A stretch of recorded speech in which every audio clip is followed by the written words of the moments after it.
Draw graphs showing variations of photoelectric current with applied voltage for two incident radiations of equal frequency. Frequencies are equal and different intensities. Intensities are different. Mark the graph for the radiations of higher intensity. Okay, we see the graph here. The graph looks like this. Okay, here the y-axis represents the photoelectric current and the x-axis represents the applied voltage. These are the two graphs, variation graphs. Here the frequencies are same with different intensities. See here, since the frequencies are same, so we can say here the stopping potential.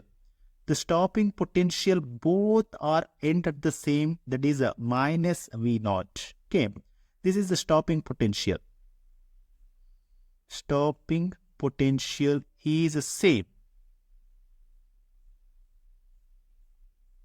Okay, and we know that intensity is directly proportional to the current. Intensity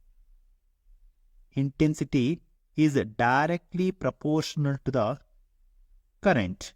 That means if the intensity is increases, the current is also increases. Or the current is increases, the intensity is also increases. See here the I1 represents the first intensity and I2 represents the second intensity. If the current is increases, the I2 that is also increases. So here the graph of I2 corresponds the radiation of higher intensity.